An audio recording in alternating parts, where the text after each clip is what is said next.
Welcome, everyone, to the One More Game podcast. I'm one of your co-hosts, Jeremy Culver, a.k.a. Darce, and with me is the California Thirst Quencher, Pete Leja. Pete, how you doing, man? Doing okay. Celebrating the Christmas season. It's my technically my Christmas weekend right now. I work Saturday and Sunday, but I'm off today and tomorrow.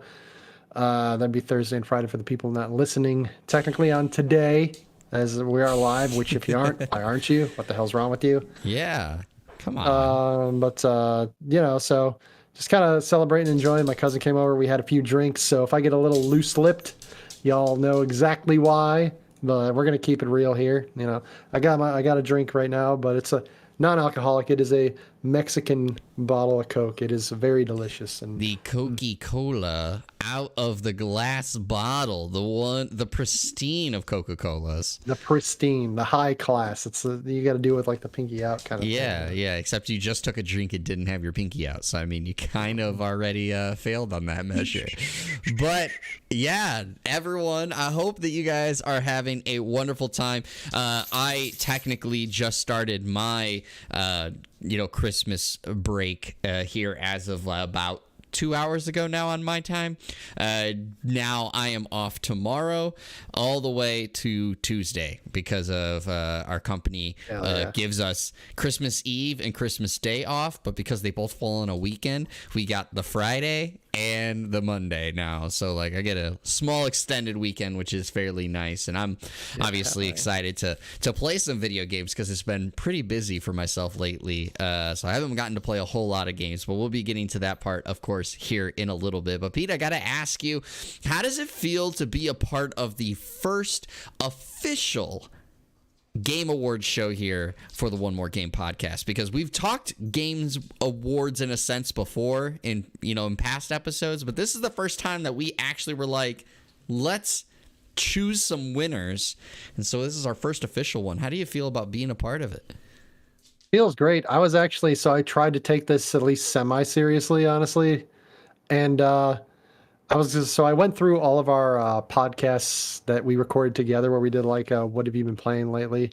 Because I wasn't intelligent enough to actually like write down all this stuff previously. I got up to like 50 games that I got up to 50 games, the big 5-0 of what I actually like mentioned on the podcast during those segments. And it was actually kind of impressive, like, because I was going through in the sense of like, it was impressive in the sense, do you realize it's almost been a year since my first podcast?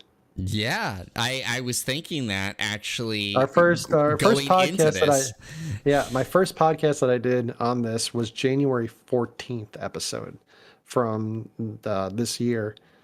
And I think it was like February, it was like 3 weeks later or something like that, where I was like the mainstay or whatever you want to call it, the official co-host after that. But yeah, it's almost been a year, so it's kind of wild. Like I didn't realize it had been that long that we'd been doing this together until I went back and actually like went through all these. I was like, oh shit! I was like, we were talking about Armored Core 6 back then. Yeah. So that was the first episode. It was kind of wild. It was a wild time. So looking forward to it. Looking forward to celebrating the new year. Looking forward to celebrating the year of 2022 in video gaming. Yeah, and I have to say real quick, you talk about, you said like way back at the beginning of the year, we talked about Armored Core 6, and it took all the way to the Game Awards for it to finally be officially confirmed. So it's, it's one of those things where it almost feels like, for you especially, it's like putting the cherry on your podcasting year for you. Yeah, exactly. But yeah, I'm excited to get into this. I've been, wanting to do something like this. Of course, last year, we just had like, kind of the unfortunate situation of, Isaac getting really busy around this time of the year, and then of course having to step away. And so we had, fill-ins in that meantime. And then that's where, of course, it kind of just got shoved to the side, and we were like, can't really do that at the moment. But now we had time, we had the consistency, and as you said, many episodes for you to dig back through and see what you played over the year. I didn't go back through all of those. So there might actually be, if I went going back through, be like, oh, that actually might change my perspective or my winner here. But we're sticking to our guns. This is the choices that we made here. So everybody, welcome to the One More Game podcast. This is a podcast that is centered around making sure you're informed about all the video game news happening around the world, whether it is PlayStation, Xbox, Nintendo, or PC. If there's news that you need to know about, we'll make sure that you know about it. When you're listening to this on your podcast service, make sure you hit the subscribe button or the follow button, depending on what your service offers. And if your podcast service allows reviews, please leave a 5-star review and tell everyone why you love the One More Game podcast, because we really enjoy bringing this to you each and every week. If you'd like to be part of the show by asking a question or suggesting a topic for discussion, head on over to pressstartnews.net/onemoregame and fill out that submission form, and your submission could be used on the next episode. Or you could drop it off here live in the chat when we record it live over at youtube.com/pressstart28, and we will reference them as it comes up throughout the show. Now, a little bit of housekeeping for today's episode so everyone is on the same page. This will be our last episode of the year for 2022. We are going to take, of course, a small holiday hiatus, so that way I know, Pete, of course, you don't have as much time off, and I don't have, a ton of time off, but that way we can kind of have some time to be away from the show for a little bit, have some time to, get our things back in order, and of course prepare for a really good year of 2023. And also for today's awards, it is based on games we played in 2022, not necessarily games that released in 2022, because Pete and I both have jobs that does not allow us to just sit and play all the games that come out in 2022. So sometimes we are playing games that we have already played or that we wanted to play in past years that we just finally got a chance to. So this is encompassing all the games that we played here in the new year. So Pete, with that said, let's get to our first thing that we always talk about on every podcast. If this is your first time for joining us here on the podcast, welcome to the podcast. I hope you enjoy your listen, and I hope you enjoy your stay. But if you are returning, you already know what it is. We start off every single podcast talking about what we've been playing lately. So, Pete, what have you been playing lately? So the game I'm going to talk about today is one that came out in 2020. I believe it was January of 2020. And spoiler alert, I had enjoyed playing this game, but it will not make one of our awards, unfortunately. It is Dragon Ball Kakarot. Basically is a action RPG style of the Dragon Ball franchise. That tells a story from the start of Dragon Ball Z. I believe it goes all the way to the end of the Buu saga, and that's where it ends. I don't know if I'd recommend this game for people that are not Dragon Ball fans. If you are not a fan of the series itself, the series proper, I don't know if I would go around and throwing out saying this game is something I would recommend, because it is a little clunky. It is a little bit not fast-paced. I did notice playing it through the second time. I didn't really notice the first time because I am a Dragon Ball fan. So I enjoy it a ton. I enjoy it immensely. But playing through it and being a little bit more critical about it a second time from the beginning, I noticed that it was a little bit more slower paced and not as enjoyable as I had thought it was the first time. But if you do love Dragon Ball, and I love Dragon Ball, I was watching Dragon Ball before I even knew anime was a thing made in another country. I just thought it was like, oh, this is a sweet ass cartoon that was made like all the other cartoons. Which is technically true, because a lot of animated shows that are US based are actually like designed in other countries. But that I digress. This one, Dragon Ball Z, is in anime form, and influenced an entire childhood of mine and many other people's, honestly. And it's a fun game. Like I said, it's an action RPG, but also has fighting game elements, because you don't fight. I don't believe you can fight like PvP battles, not player versus player battles. But a lot of but basically most of the major fights are done basically like you would of like playing through like a Street Fighter storyline, where when you get to the main battles, you'll have the Goku versus Vegeta in the Saiyan saga, Goku versus Frieza in the Frieza saga. Gohan versus Cell in the Cell Saga. You'll have all those, and you got to fight and win those battles, and then the story progresses on from there. But then they have like an open world setting where you can fly around. You pick up certain, you pick up random objects. You can pick up these orbs that are essentially like used for like experience to like upgrade and or learn new abilities, things like that, and make your characters more powerful and more easily able to win these battles as you go along. And that's kind of like the part that's both really cool because you get to see the Dragon Ball world, which you don't always get to see, but also not so good because that's what makes it really slow paced. Because if you want to actually collect and go through all these side things, it does take you like around a lot of the planet, which is really cool when you're flying around, but also can be really time consuming and very tedious. So in that aspect, kind of give it a little downgrade. That's ultimately the reason why it didn't really make any of our awards. But if you do like Dragon Ball, especially if you can get access to it on like I bought it on Steam or one of the, not right when it came out, but a couple months after. Because right when it came out would have been Final Fantasy VII Remake, so I wouldn't have bought it then because I would have been playing that. But if you do love Dragon Ball, I do recommend it. If you do have a way to borrow it or get access to it, I don't believe it's really on Game Pass, but it might be on PS Plus. I'm not 100% on that. It does come out on PS5 and Xbox Series, I believe, January of 2023. So January 13th, I believe, was the date I saw worldwide. I think it's January 12th in Japan. So if you do really like Dragon Ball, I do recommend it. Yeah, the Dragon Ball Kakarot was one that I wanted to pick up when it was announced. I remember getting really excited when it got announced, but I never played it myself. But some of the things that you said are some of the same sentiments that I've heard from those that have played it. And I think, of course, for myself, just like you, who is a fan of Dragon Ball, like I grew up loving it. It's, again, as I said during your statements there. Similarly, I was watching it before I even knew animation was a thing. I didn't even know. Like, it was just like, this is a really cool thing. And, I was like, at that age, was engulfed in Dragon Ball that I was like, anything Dragon Ball I wanted. So, like, I think I would really enjoy it, but I have not played it myself yet. So, I'm glad to hear you're still enjoying it a second time around, but I one day at some point hopefully will get to play it myself.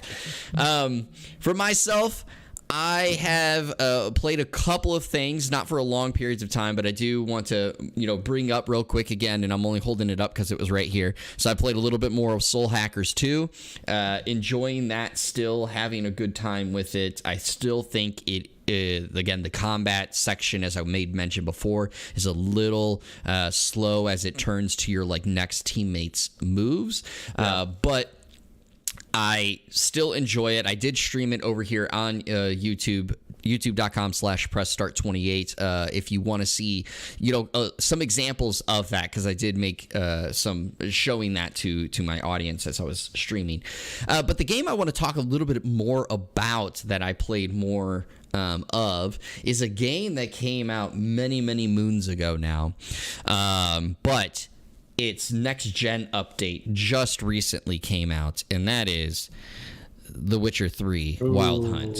So I have made mention of this before, but I got The Witcher 3 for free back when it first came out because a friend of mine worked for a company that he got a free copy for, but he got a copy for PC and he didn't have a PC. So he was like, Jeremy, you take my PC copy. And I was like, cool. I booted it up, played it for basically an hour, stopped playing it. It wasn't because I didn't like it. It was just simply I was in the middle of playing like other things. So it just, sat on the back burner and I never went back to it. But with the next gen update that came out on December 14th, I decided, you know what? I'm going to, because I also have a PS4 version, also got this as part of like a bundle. I was like, I'm going to jump in on this and see how this goes and how it is. And I'm enjoying it so far. I don't know if I will continue playing it at the moment because, again, I guess it feels like very similarly, I'm playing a game when this came out, and I only kind of booted it up, admittedly, because Soul Hackers 2 was not in my PS5 anymore the day that I went to go play a game, and I was too lazy to eject The Witcher 3 after I installed it and put Soul Hackers back in. So I said, forget it. I'm going to just play The Witcher 3. And so I played it for 2 nights because I was too lazy to remove it back out. Must have been long days of work, huh? Yeah, it was long days. It was one of those things where we had like not even just like with work. It was just like life. We had a bunch of things going on. The snow. For those that don't know, Minnesota is under a blizzard warning right now. So like, you know, we had snowfall. We don't have any more snowfall, but the problem now is the wind. So it was one of those things like in preparations of like knowing that we may not get to leave the house for a little bit. I had to take care of some things, and it was like, well, I just want to boot the game up. I don't want to like, you know, even have to like force things out. The only problem I have with it though, personally, and it's not a major problem, it's more I think like a self problem, is everyone talks about, of course, The Witcher 3 is such a great game, but the one caveat you will always hear from people that talk about it is that it is a long game. There's a lot to do.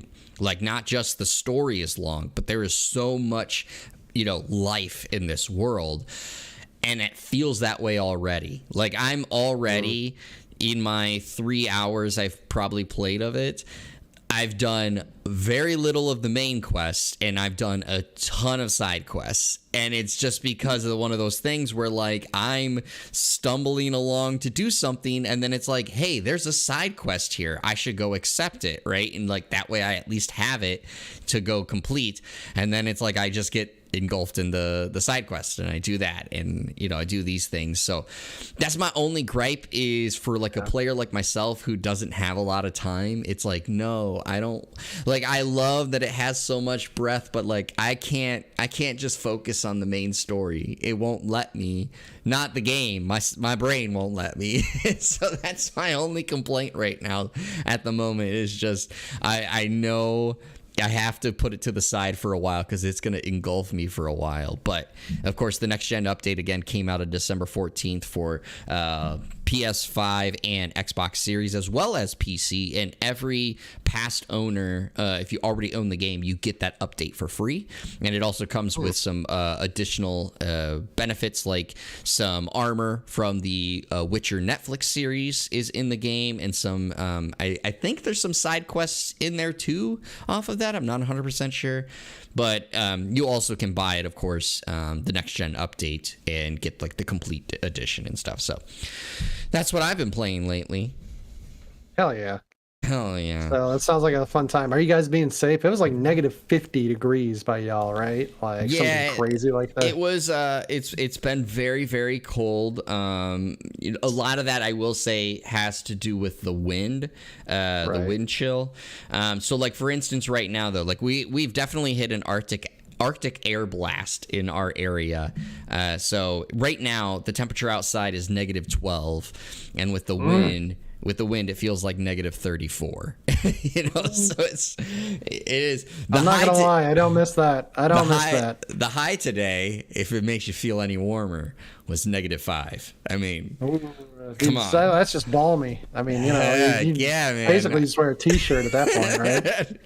Just mosquito out in the cold. Oh man.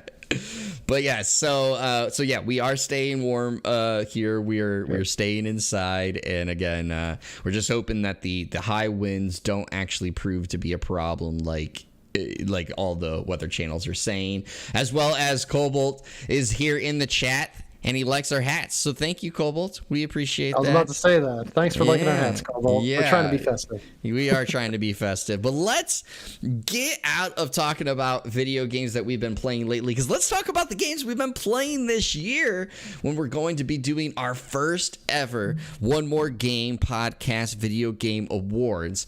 So we have some various categories, not your typical categories, I think. I mean, some are similar, I guess, in a nature, but we're not going to go through genres. That would to be a really long episode, as we saw with the Game Awards. We're not prepared to do that. We don't have sponsors and trailers to put in between to give you little breaks. We're going straight into these through all these categories. So I'm going to just list out the categories first, and then Pete, I'm going to take the first one, and then we'll kind of bounce from there as we normally do. So the categories that we have here for our first ever One More Game podcast video game awards is we have the most underrated game, the best indie game, the most surprising hit, the most disappointing title, best video game trailer, game we wish we played more of, and of course, the game of the year. And I'm starting it off with the most underrated game. And I know the person in our chat right now, Cobalt Hawk, is going to be on my side when I say this, or at least I hope so. But the winner for me with most underrated game has to go to Babylon's Fall. So Babylon's Fall was the game that came out from Platinum Games earlier this year, published by Square Enix. And it was essentially an always online action RPG game. I wouldn't necessarily call it an MMO. It kind of was, but it wasn't at the same time, in my opinion. And it was not received well. I think many reviewers, the critical reception around it was very terrible. Gamers really did not like it, and it had its work cut out for it. And unfortunately, it never was able to overcome that. It is unfortunately being shut down on my birthday, February 28th, 2023. Oh man. And it was one of those things where they kept saying we're going to keep supporting it, and they did. They kept trying to improve it. They were going to overhaul the graphics. I know this because I was part of the Discord group with the developers, and they were getting all this feedback, all these things, and it just never amounted to enough because it came out not looking good to some gamers' perspective. I thought it looked pretty good, but some people just didn't like it, didn't give it the time, and I think just such a negative reception came around it that no one was willing to even go and try to pick it up and play it. Now, I think that they could have saved it by doing some necessary changes. I still think that the game at its base, as I always said, got really fun after you got past the demo, unfortunately, which is not a good look. But it was my game that I actually put the most time in on PlayStation this year. I nearly have the Platinum. I keep debating if I think I can get the Platinum before it shuts down in February. But Babylon's Fall, I loved the game. I was so happy to get it. It was a birthday present from my friend, and enjoyed every minute of it. Do not regret it. And so that's my most underrated game this year. Yeah, I remember watching you play it a couple times on stream. It looked like a fun game. I never ended up trying it myself, but yeah, I was. It's kind of a bummer that a game like that, because it started the connotation around it, surrounding it, was so negative at the start that it kind of just undercut it before it even could get its legs going, and just never got any traction to recover after the fact, and that's kind of a bummer. Yeah, and I want to just say real quick before you even before you get into there is the one thing that I will also credit Babylon's Fall for doing, as we have here in the chat, Cobalt talking about how the painting look, he liked that, and he put a lot of hours into it. But Babylon's Fall brought Cobalt and I together. Cobalt may not remember this. I do. I was streaming it. Cobalt randomly jumped into my stream at the time and had questions about the game. Cobalt already had it, but had questions about the game, and I helped him in the question with his questions, and we basically became friends off of just that. And so, I want to also thank Babylon's Fall for bringing Cobalt and I together. So that's another reason it gets the underrated game award. Hell yeah. So mine is it's a game that I think if this was released by itself at the end of the year, I think it would have gotten a lot of fanfare. I think part of the problem was it was released towards the beginning of the year, and then had several games released after it under the same series. The game that is my most underrated game for this year is Voices of Cards: The Isle Dragon Roars. I have only the Isle Dragon. I guess it wasn't technically released this year. It was released last year. Now I'm looking at it. It was released October of last year. But I played it this. I played this year, so it qualifies because we cheat, and it's our reward show. We can do what we want. But because within about a year span, they had 2 extra sequels, I guess, released. They have the Forsaken Maiden and the Beasts of Burden. The Forsaken Maiden was released in February of this year, and then Beasts of Burden was released in September. It kind of was like almost like the same game. A lot of the graphics obviously were a lot of the same, but when you release the same a sequel, like a game and 2 sequels in the span of a year, like a lot of it's just probably going to be rehashed. A lot of the jokes were the same, a lot of that kind of stuff was the same. But the way the Isle Dragon Roars was presented was so unique to how the games are presented, because it was basically a story told with cards and just a narrator. But the story was simple, but it was done so well that like by the end, like you were connected with the characters, you wanted the characters to succeed, and it had multiple different endings that it had replayability too. And not the replayability where it's like, oh God, this is like a 15-hour game. If I want to go back and find the other endings, I got to replay through the 15 hours again.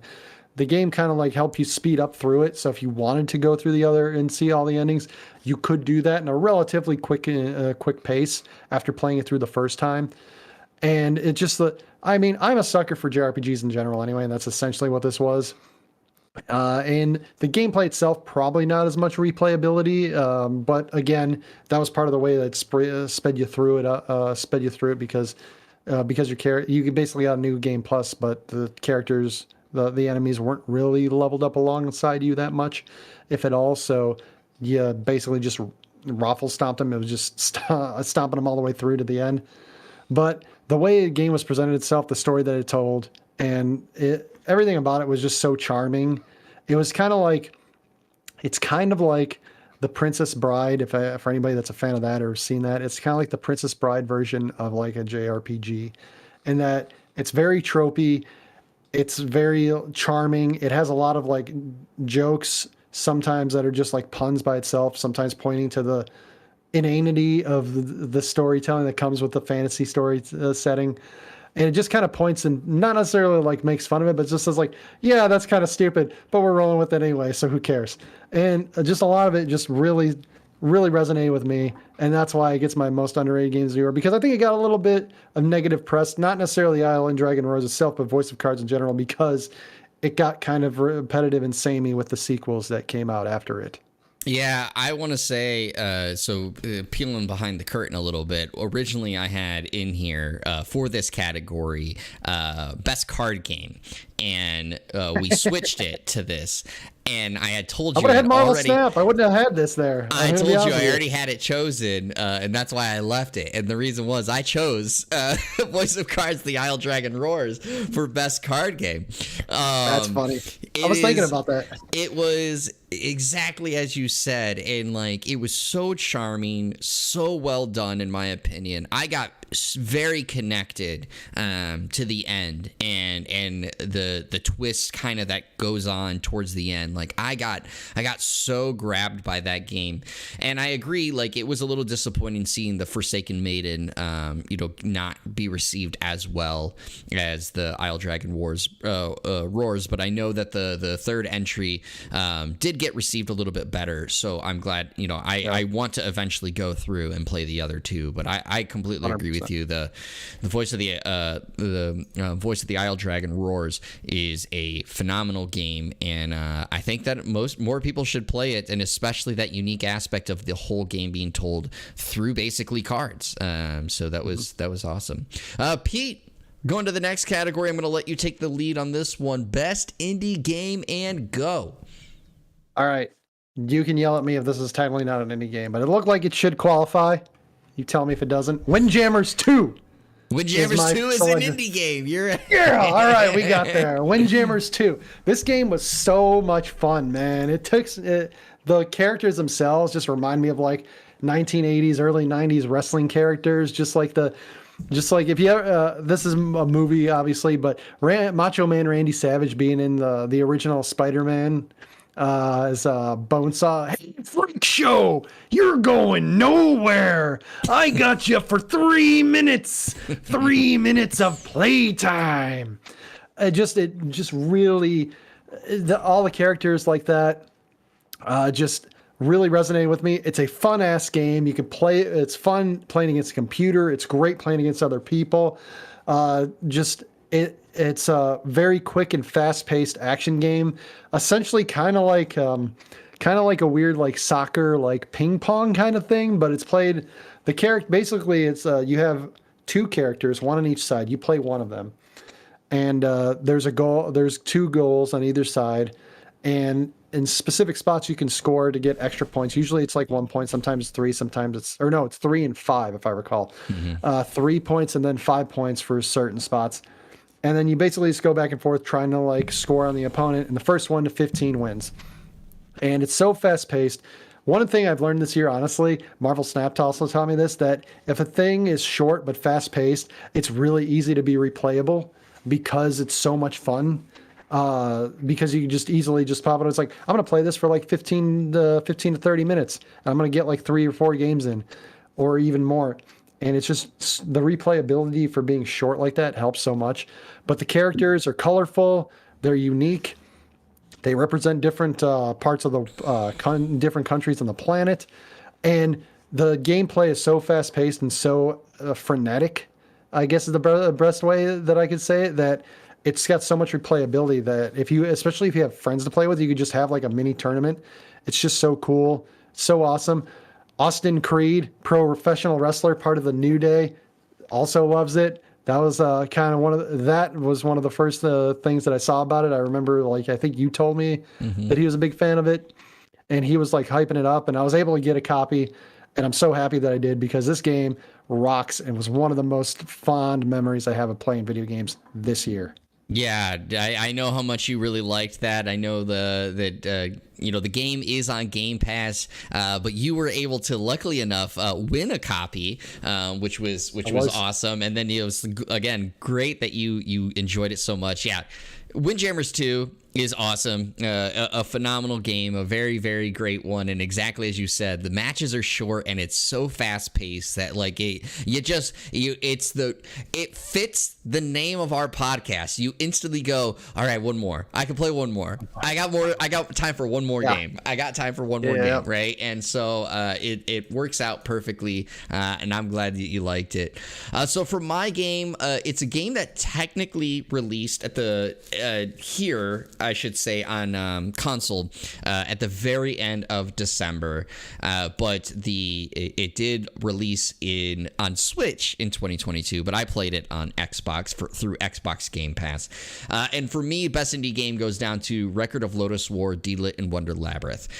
So I talked about it here on the podcast. I made a review video on the YouTube channel here at youtube.com/pressstart28, and it's basically a Metroidvania game set in the Record of Lodoss War universe. And I will admit I had no clue what the Record of Lodoss War universe was before playing this game, and then I had to like dive into it a little bit to kind of get some idea of obviously like who D-Lit is, what this world is like. And basically the game kind of takes place in between like the novels and things that are going on in the overall Record of Lodoss War world. But God, it was just such a fun game.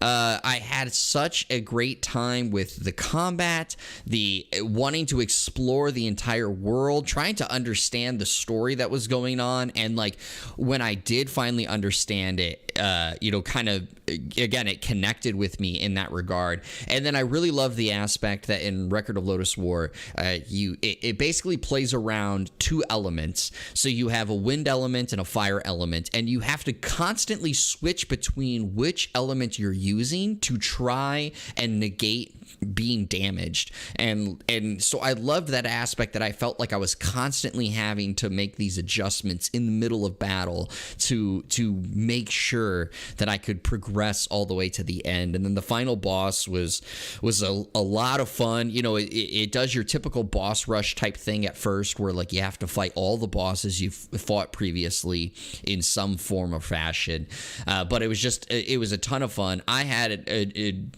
ton of fun with it. I streamed it over on Twitch. Like I said, I made a review out of it, and I originally just booted it up just to play something, because it was like I couldn't really decide what I wanted to play. It looked kind of cool, and I was like, I'll just boot this random game up, and I loved it and blasted through it very, very quickly. And so again, Record of Lotus War, Deedlit, and Wonder Labyrinth is my best indie game of the year, for sure.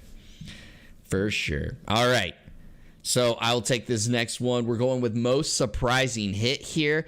And this one was another easy one for me. And it's because of the fact it came out this year out of nowhere. I instantly bought it off of it. There was no marketing, nothing for it leading up to its release, and it was a surprise, like, hey, here's the game and it's releasing today. And I picked it up, and it was another one that I just blasted through it very, very quickly in a few days, and that is Little Noah, Scion of Paradise. This is a game from Cygames. It's again somewhat like a Metroidvania, but I wouldn't really call it that. I'd call it more, it's a roguelike game. This game, you know, is out for, I think, almost every platform, and it's like $15. And so it was one of those things. I saw it at the Nintendo event. I want to say it was a Nintendo Direct. I cannot say for a fact it was, though. It might have been a Nintendo indie show. But it was, again, they just like, hey, here's this trailer for this cute looking game that has this like chibi main character and this colorful graphics, and oh, by the way, it drops today, right now, and you should go get it. And it was $15 that I texted my wife and said, can I buy this game? Can I buy this game? It looks cool. I would love to do some content on it for Press Start. And she agreed, and I blew through that game. Loved it. Another game that I did a video review here on the YouTube channel that you can go and check out, and had such a blast with it that I even I kept telling other people to buy it, and I convinced like another one of my friends to go and pick it up, and he also loved it. So shout out to Zach for picking the game up. So yeah, that takes the cake for surprise hit, because it came out of nowhere and I loved it. So you're making a really convincing argument for me to try it. To make an even more convincing argument to try it, it currently on Steam is 30% off, so it's only $10.49. And that is deal less until January 5th. Shout out to Cobalt also, who I believe this discussion was for our last award, which would have been Best Indie Game, was Astlibria Revision. That game on Steam right now has a download you can put down, and is also 10% off, and that deal also lasts through January 5th, so it's $22.49. Yeah, and also real quickly, shouting out that, because it was for our last category, Cobalt wrote a preview of this game for the Press Start website that you can go read at pressstartnews.net. And he just told me right before we recorded this episode that he is 56 hours in and still loving it so much that he's awesome. Just diving into this, hands down. So yeah, that's another one to go check out. Yeah, actually, I was setting up to download that demo right now, actually. And then I was looking at your thing while you were talking about it, because, that's how we roll here. And keeping with the theme in games that we wrote about on the Press Start website, most surprising hit for me is another one that it was a little difficult at first, but when I thought about it, I was like, no, it obviously has to be this. I picked Submerged Hidden Depths. And the reason why was because it was a game we were deciding between the two. I actually listened to, I had forgotten that I had actually played this, because I was actually hoping that Steam would have like a record of the games I played this year, and it only keeps a record of like recent games, so like the last few weeks. So it like deleted a lot of the other stuff that I'd seen. At least I couldn't find it. I might just be too I will computer help you lit after the show too computer how to do illiterate that. to find out where everything I played this year. But I digress. When I went back and listened to it, I remember I was reminded of Submerged Hidden Depths, and it was in competition with another game that is very similar to it, Far Changing Tides. But I was like, I got to pick the one that got me onto this franchise. This game was really unique. It's not been a game I played before. There's really no enemies and no threat of dying, but it is a platformer. But is very puzzle centric, and you're basically in this world where most of the world has basically been submerged underwater, hence the name Submerged. And you're basically going through and figuring out puzzles and stuff like that to figure out the history of how everything went down and how everything happened. It's a little mysticism involved. You play as a young girl, I think a teenage girl, if I recall the exact age. She has a little brother, and you're basically traveling and trying to figure out basically the story and history of what happened and caused everything. There's a little bit of, like I said, mysticism involved. It's a very puzzle-centric game. Very relaxing, which was the first thing that kind of hit me when I was playing around, because it's kind of one of those games where it's just like, all right, something's going to happen now. No. No. And then it just like after an hour or two, you're kind of like, oh, okay, this is the vibe of the game. Nothing like negative actually happens with you, which you think would like make it worse, but actually really enhances it, because it's like now you can just focus on what the game is trying, the story of the game itself, and not be like, oh man, I fell in the water. Oh man, it's shark came up and ate me, and I got to go and restart from whatever checkpoint.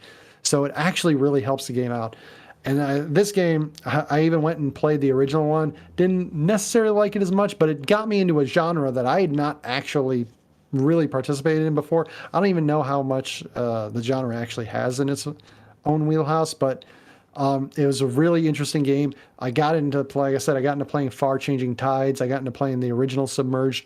So it got me for about a month straight where I was playing, just trying out all these games of similar vibes, and really happy I got a chance to play with it. And honestly, one of the biggest reason probably that it made it here was it was like the first time where I was starting on this podcast where I was like, I was trying games of things that I was not used to, and realizing, oh, I also like other genres, or at least like the change of pace. It doesn't have to always be Magic Arena and Genshin Impact and the same daily bull snot that I am always used to. So that's the biggest reason, if any, that Submerged Hidden Depths is my most surprising hit of 2022. Yeah, I remember also when we were having the discussion of getting you the copy, because I had the developers asking me, of course, to, would I be interested in a review? And I knew I was busy, and I think I was between two games, if I remember correctly. Yeah, I don't remember the other one. I don't know if we discussed that on that particular podcast. But. Yeah, I think we did, but I think it was off the podcast. I was like, I have two games here with review codes. Do you want one of them?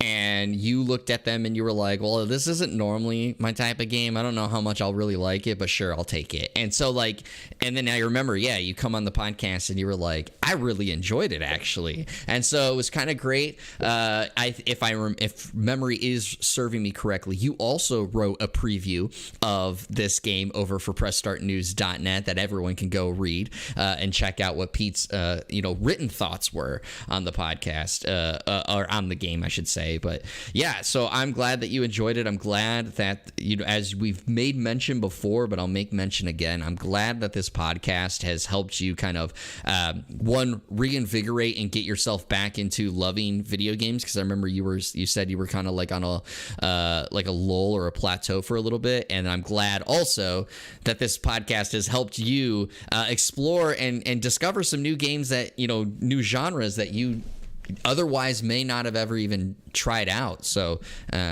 two awesome things there. So Pete, I think it's time for you. Let's get to the most disappointing title that you played this year. So this one was a little more difficult, not in the sense that like there was a lot of nominees or it was really hard, but mostly because like if I didn't like a game, I just kind of stopped pretty quickly. So the most disappointing title for me was not released this year. I actually have to go and let me double check when it was actually released. I don't know if you can actually guess which one it is, but it was Edge of Eternity. And you Oh, kind of warned me yes. about this. I You did kind of warn warned you me this. about this. That it's kind of like not what you would think or be used to. It was released. It was actually released in 2021. It was released June of 2021. Mm-hmm. And I don't think it was a bad game. Even listening to like my review during I think it was like 3 weeks or so that I covered it in our what have you been playing lately? Um, I didn't even describe it as a bad game, but it was a game that I just wasn't clicking with me, and I got easily distracted and was just like, a lot of the things they did were jarring. It was like kind of like had a Final Fantasy X vibe and like the gameplay, but like was like super serious, and all of a sudden it's like, hey, he's on leave from the army or whatever, and it's like, what? He was about to die. What's going on? And it was just super jarring. And a lot of the stuff that was going on was just, I was not vibing with as well as I would have thought a game of this ilk would have. And I still kind of want to go back and give it another shot. But there's just, I mean, like I said, I played 50 games this year just based on the games that I listed in our what have you played lately. So, maybe give or take a few games. And it's just like, I just don't think I'm ever going to get back to it. And it's kind of a bummer. And again, I don't think it's a bad game, but it is certainly not a game for me. And I could not click with it. It's probably I think why it's here, if I had to point to a specific reason, is it was the biggest gap between my hopes for it versus the reality of what it ended up being. And I think that's why it's most disappointing title. And I'm going to be honest, it's kind of a bummer that we have to have a negativity, but we can't all be positive. We got to be realistic here sometimes when we're going through a review of a year. So this is our kind of our one Debbie Downer topic. So Edge of Eternity, I'm sorry. I love you. I'm sure there's a lot of people that do, but this is what you get. Yeah. At least you got nominated. Yeah, and it's one of those things, like, I want to just say, because, like, I know you kind of were, when we announced, or I told you the categories, you were, like, a little, like, I guess there has to be one, type of thing with this category. I think this category is important because it is important to kind of say, like, look, throughout a course of a year, you're going to have some downers. Like, it's just the quick case of it. And that doesn't necessarily mean, as you said, that the downer is this is a bad game. It's more so just like it didn't hit where I want it to be. And that's the problem, right? And so, like, yes, I do remember giving you the fair warning on Edge of Eternity because, funny enough, if this was 2021's episode, I likely would have given Edge of Eternity the same spot as you because I still want to get back to it. I will at some point. I encourage you at some point to get back to it and just, kind of give it another taste because I think it has improved from some updates and stuff. But it's one of those things where, exactly as you, I had watched this game for years, watching trailers, and it just, like, I was so sold on this game. And then when I started to play it, I was like, it was the realization of, oh, this is the game. This is a studio's first foray into video games, and they just tried to make a very epic JRPG. And, like, that's the problem. So, like, again, we're not trying to say Edge of Eternity is bad. It's just the flaws of the game are apparent because this is the studio's first time making a game, and they made an epic RPG. And, if this was like their second or third game, I think like the flaws would be polished enough, but it's just it's so apparent, and that's kind of the problem. So for me, and the part of the reason I gave that small caveat to begin with is I'm going to say I enjoyed this game. So what I'm about to say is I enjoyed this game, but it still hits my most disappointing title. And I will say also, for full disclosure, and you might notice it in the thumbnail, it is not Elden Ring, but Elden Ring was very close to filling this spot because, as everyone knows, it just similar as you, I just couldn't click with it. And at some point I want to try it again, but I couldn't. But for me, it was Ghostwire Tokyo. And Ghostwire Tokyo was very similar in situation as what you said, is that I had this idea of what I thought the game was going to be like, and I was enamored by it and like wanted it so badly before it came out. And then it came out, and I actually rented it at the same time as I got Elden Ring, but I chose to go to Ghostwire first because I wanted that one more than I wanted Elden Ring. And I enjoyed it, but that's the thing. I just enjoyed it. It did not deliver like I wanted it to. It didn't deliver like the trailer seemed to point to and the world that it set up. And that was my biggest problem with it. If you guys go back and listen to the podcast where I talked about this, I said that I enjoyed the game. I thought it was fun. I thought I had a good time with it. Played it like 3 weeks in a row, or at least 2 weeks. I remember. But every episode, if you remember, like if every episode that I talk about it, I would bring up these things of like, but it's just not doing what I wanted it to do. It doesn't hit, it doesn't click, and that's the thing that's just so problematic for me. It's such a good game still, but it's just it was so disappointing because it did not meet the expectations I had set for it. Yeah, looks like Cobalt has their own most disappointing game, in which Babylon's Fall. Most disappointing was because of the questionable decisions regarding the monetization, which further added to its downfall. Agreed. Which I can believe. If you don't get the monetization of games down pat, especially if you're expecting people to buy. I don't know how much Babylon's Fall was. It was full price, a jump. $60 off the. Yeah, you asking for more money on top of that? That is your game better be like game of the year levels of greatness if you're going to be doing that, because that is $60 is a lot of money, and a lot of these games are going to be going up to $70 over the next year. And if you're going to be asking for $70 plus more on top of that, that is you better be crossing your T's and dotting your I's is all I'm saying. Yeah, and I just want to add too, also, I never played in this. This was like during the time where like I got to a point where I not purposely sat Babylon's Fall down, but I went to another game. But Cobalt had mentioned several times is like when they did their Nier event with Nier Automata, there was so many missteps during that event that should have easily have been avoided, and it wasn't. And like that, so I totally get what Cobalt is saying there. So next is best video game trailer. Now, of course, we're on a podcast, so you're not going to be able to see this. I just recommend you go look it up afterwards. But Pete said to me that, like, yeah, I went real deep into this, and I admittedly will say this. I tried to, like, recall all the trailers that I've watched and seen over the year, but I also spent, like, a day just watching trailers, trying to refresh my mind. And this trailer technically actually came out about a week ago. I think it's 10 days ago, or maybe a little bit longer, but it was very recent.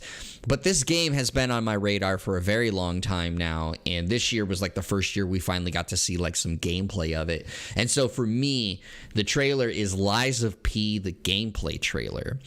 So it is currently this trailer that I have, and I'll link it in the show notes, is from the PlayStation's YouTube channel. But Lies of P, for those that don't know, is basically, it is like a Dark Souls game set in the Pinocchio universe. So like you play as Pinocchio in this like Dark Souls-esque universe, very dark, very creepy looking. And the gameplay trailer, like the cinematic trailers and all that, had me hooked from the beginning. Like, I've been following this for a long time, so I was very excited for it. But then the Lies of P gameplay trailer, when I actually got to see the game in motion, as well as the setting in the trailer, it just grabbed me so hard. And the first time I watched this, I legitimately got goosebumps, and I'm not even trying to like fluff it up. It just truly did. And it's why, like we talked about beforehand, is a lot of people probably knowing me would have thought I'd choose Final Fantasy in here, whether it was 16 or any of the other trailers. And admittedly, I thought it too. When I first was like getting ready to select this, I was thinking it was going to be that. But then I just kept going back to this trailer, though. And as much as the Final Fantasy 16 trailer made me cry here on stream, as some people know, this Liza P one just continued to stick with me, and that's why it wins my video game trailer of the year. Yeah, I watched that trailer actually right before we started recording because Jeremy sent it to me, and yeah, it was a really gripping trailer. I could totally understand uh, just picking that one as your go-to. There was a lot of great trailers this year, but that one really stood out. I did not go deep at all on my selections. I'm the casual, I guess you call it in this particular regard. There's a couple ones I was thinking about. The Final Fantasy VII Remake Part 2. Is it called Rebirth? I don't even know. Yeah, Rebirth. But it wasn't really a trailer. That was like really high on my list, even though it wasn't a trailer. So I just went Final Fantasy 16 Revenge trailer at the Game Awards. Just really, really awesome, really gripping. It was the first time where I was watching it where I was like, look, I don't care whether this game feels Final Fantasy or not, because I know that was one of the things that kind of like talked to me when I first saw it, one of the earlier trailers. When I was watching this one, I was like, I don't really care if this game's feels like Final Fantasy or not. This game looks cool as shit, and I really want to buy it. And that was about all you can ask for a game. It really gripped me into wanting to actually spend money, my own money, to actually buy this game. I don't know if I will, because, there's a lot of games I want to buy next year, and there's a lot of games I want to save for. But, man, I was really close to being like, man, this is a game I really want to get my hands on. And, kudos to finally making me change my tune on it. But that's about the highest praise I can give for a trailer. That's for sure. I'm glad you came around on the game, because I remember being like ripping you apart when you're like, doesn't feel like Final Fantasy. And I'm like, you take that back. Take that back. And so, how dare you? Yeah, I remember being like so like almost like it offended me on that episode. But yes, I'm glad that you came around on it. But no, I agree with you. That trailer was really, really awesome. Of course, I've already been on it. Everyone knows that I'm a huge Final Fantasy fan. So that one again was very close to this. That would be, I know recent memory always trumps sometimes, big things. It's why I talk about with like the Game Awards. It was impressive that Elden Ring did win, just because it wasn't the most recent game that released. But that trailer did stand out, was really awesome. And so I'm really looking forward to June 22nd, 2023 now. And we'll see if you pick it up. I know summer can, of course, be tough with everything else going on. So we'll see how you jump around on it. So game we wish we played more of. Pete, what do you got? So back behind the curtain again. We had another topic here called worst game trailer, and I was kind of like, we already had the most disappointing title, so I was like, do we really want like double like Debbie Downer topics in here? I don't know if we really want that. And also, I didn't want to go through and try to find bad game trailers when I knew I probably wasn't going to have time to go through good game trailers as much as I would like. So, we kind of changed. I was trying to come up with another topic because I didn't want to just be a critique and say like this is bad and then not give any additional choice. So I gave a couple of other topics. This is the one that I came up with, and this is just a game. Like I said, I wish I played more of. Either you heard my idea for it was either you heard about it and didn't get a chance to, or it's a game you played this year and you didn't get to play as much of as you would have liked to. And the game this year, Jeremy, have you ever played a game that when you first play it, you could tell it's a great game? Even if it doesn't like necessarily speak to you or whatever. This particular game did speak to me, but like you just know, like within the first hour or two, it's like, this game is awesome. This game is fantastic. It's clearly like one of the best games I will play this year. Or it's just an all-timer, like that kind of thing. Yes. For me, that game this year, and I wish I played more of it. I had downloaded it first on Xbox Game Pass. I bought it when I was about to leave earlier this year. Nier Automata Become as Gods Edition. And this game, it didn't take long for me to play it to realize this game is outstanding. And it is one of the best games I probably have ever played in my life. And it was definitely the year it came out, one of the best games that came out that year. And one of the plans for me, definitely early on in the next year, is to play one of this. I mean, I could cheat and just say all the games because I wish I had more time to play all games, honestly. Like I was thinking about just throwing that out there, but if I had to pick one, and we do have to pick one, near Automata. I can't ever get this Near freaking Automata. game. It's Automata. Okay, Yeah. the Near Automata was by far, I think, the game that I was like, man, if I had more time to just like play one game, I wish it was that one. I will I'll just never for that one. I'm gonna give you a pass because I told I said at the beginning with this whole thing is I was one of those that were like, Pete, go play this damn game. Go play this game. It is absolutely fantastic, and I'm glad that you also saw how good it was. As much as you said, of course you didn't get to play it enough, and everything, but I will say this, until I'm blue in the face, but go play Nier Automata. It is such a fantastic game, and it has a lot of endings, but if you can get to the true ending, it is so rewarding, and it is definitely one of my top favorite games of all time off of that.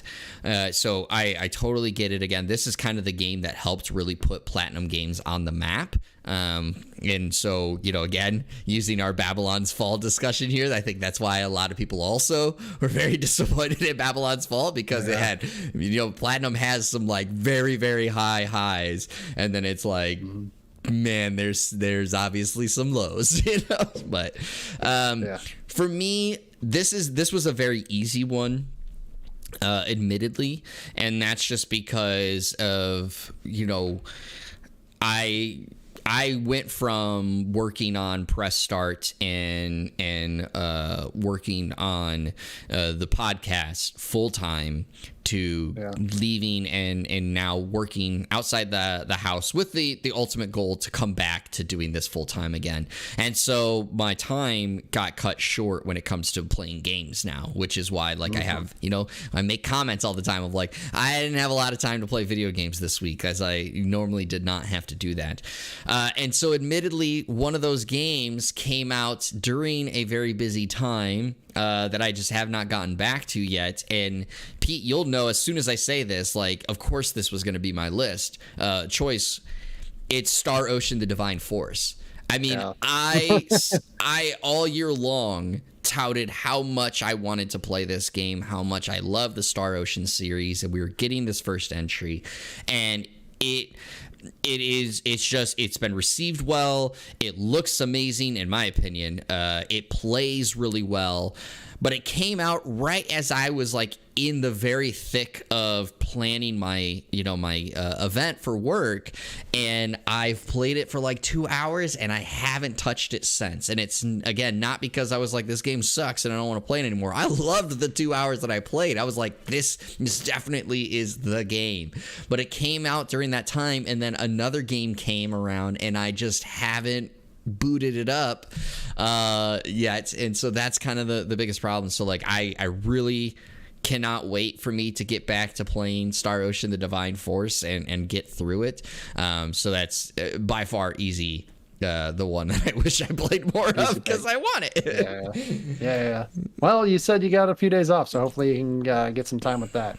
Yeah, it's one of those. Since y'all gonna be locked in the house. It's one of those things. I will say though, I've made comments about this with other friends. It's the problem though that I do have right now is I keep bouncing around from various games, and I can't sit down and finish a game at the moment. So my mind is well, which one are you further along with? Try to finish that one, and that's my biggest problem. So with Star Ocean, right? It's I know that's the game that is once I play it, I'm gonna just want to finish it, but I'm only 2 hours in, and I have other games that I'm very farther along that I'm well, I could just hurry up and finish this one, and so that's kind of the problem. But I'm hoping to play some Star Ocean. I get it. I totally get that one. Yeah.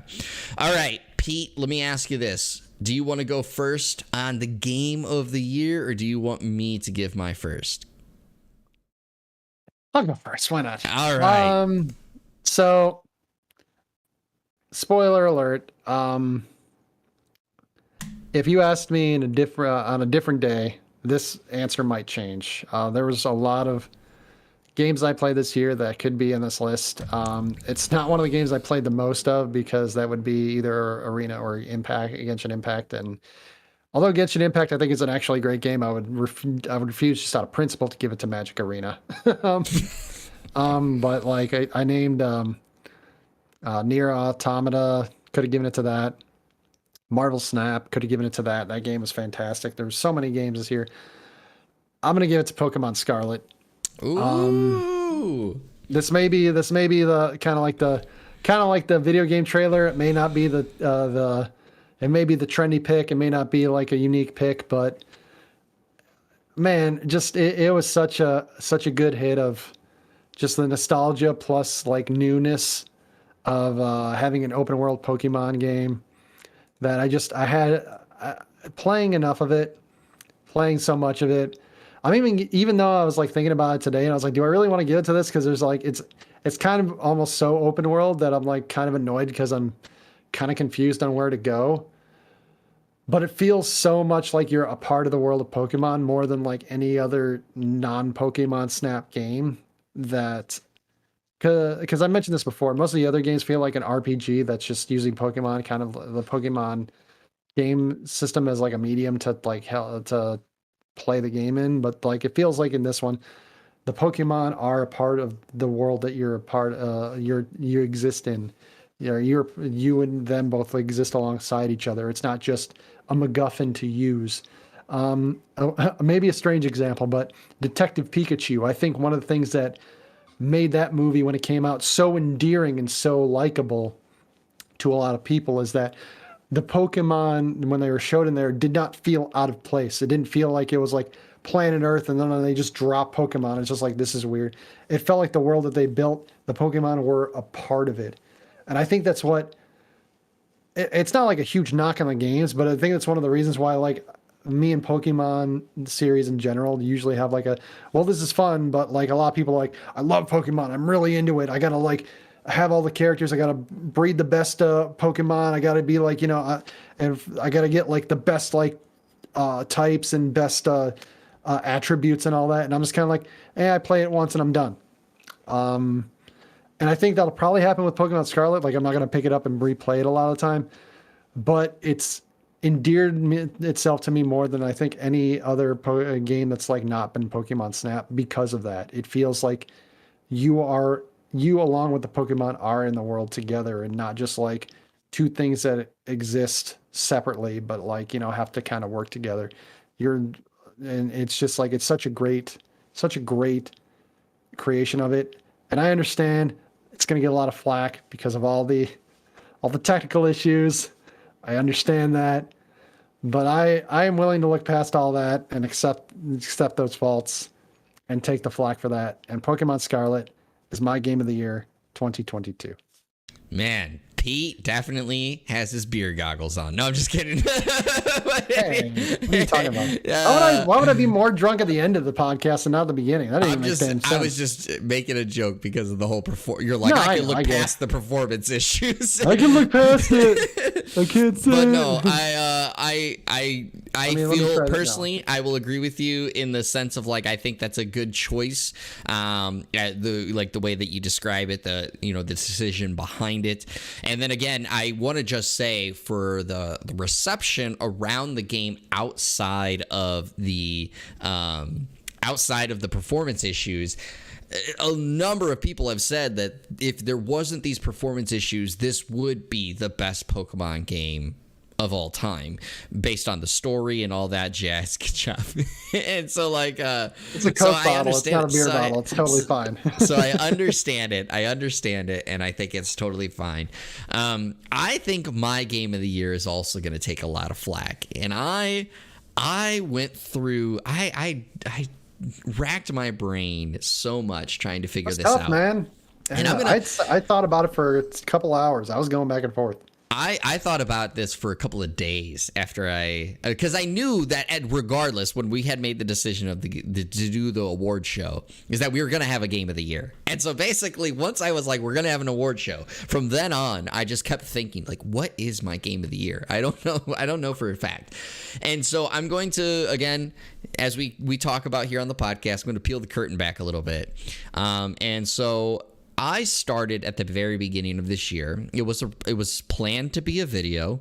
I may still end up making it a video, but I had made a list that was every game that I completed in 2022, and I was going to make a video where I rated all the video games that I played in the year. In using the website, I think it's like Tier Maker. And so I had started this, and at some point in the year, I forgot to keep updating it. And that was so like that's kind of why I don't know if I'm going to end up making a video, is because I'm like, I can't remember every game that I finished this year. And so at some point I stopped. But I racked my brain around, and I went back to this list, and I looked at the games that were on there.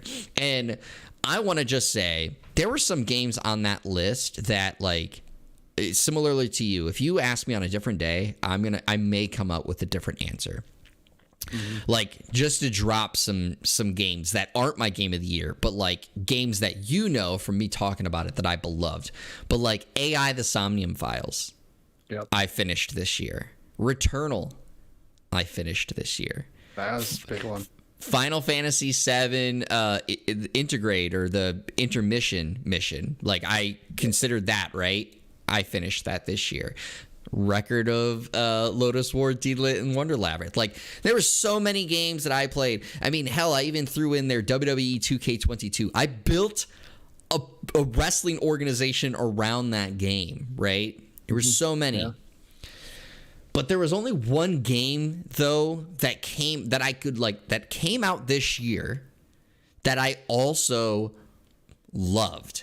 And that's why I gave it the top priority, because it did come out this year. And I know a lot of people did not feel the same way I did about it, but I'm totally fine with that. And that is Stranger of Paradise Final Fantasy Origin. Stranger of Paradise Final Fantasy Origin, for those that don't know, is basically, it is the Dark Souls Final Fantasy game. And it is, in a sense, a retelling of Final Fantasy, the first Final Fantasy, or Final Fantasy Origin, however you want to talk about it. And some people hated this fucking game because, technically speaking, the writing on it is not the best. There is a reason to it. Like, there is legitimately a reason to it, but just for like the general public, they're not going to realize that. And just the way that the main character Jack talks, a lot of people don't like it. You know, he talks very bro-like, and he's basically just like, shut the hell up. You know, like, let me just punch some things in the face. Shut up, right? But there's a reason for it in the game. But the combat gripped me so much, because these are the people that made the Neo series. They made this, Team Ninja, and I loved every second of it. I think I made mention of it on the podcast, but I do want to point out, on my Twitch recap, which, by the way, I haven't streamed on Twitch for a little while now, but I was among the 1%, the top 1% of streamers for Stranger of Paradise. Like, I streamed it more than most people did, and I loved it. It was so good. And, you know, like Kobold is saying here in the chat, the music was fantastic for the game. The story, like, now granted, there's DLC that follows, and I really need to pick up the DLC. But like, it leaves it in like, what's gonna happen next? And the combos were just so sick to chain these into the job system and how it worked out, and all the gear that you could have to build this game. It was just so fantastic, and it stood out so much. And it's one of those things, again, like I said, when I was trying to think back of like, what could be my game of the year, Stranger of Paradise just continued to keep coming into my head. And I was just like, man, that was such a fantastic game. I had such a blast with it. And like I said, despite the fact that Returnal was my game of the year last year, and so I beat it this year, it could have easily have been my game of the year this year. And AI, the Somnium Files, I absolutely loved and like sang the praises out of that game. Stranger of Paradise got that edge because it came out this year, and it was also just as good in my opinion. So Stranger of Paradise gets the cake there. It is very, I'm not going to say it, I'm not going to lie. It felt very, very appropriate to choose a game that did come out this year as game of the year. I'm not saying that I would do that every year, but like, I think if there was one thing that I could point to specifically that was like made me most satisfied with Pokemon Scarlet as my pick is like, that game came out this year. And it feels appropriate to say a game that came out from 2022 because, like, I mean, you listed games that you had given other awards could have been there. I'm the same way. I mean, Windjammers came out this year. Submerged Hidden Depths came out this year. Voices of Cards came out last year. I mean, if I played more of that, I almost certainly, or more of recently, that could have easily been that. But again, it just felt like if all things are being equal, like I really feel like I should give it to something that came out from this specific year.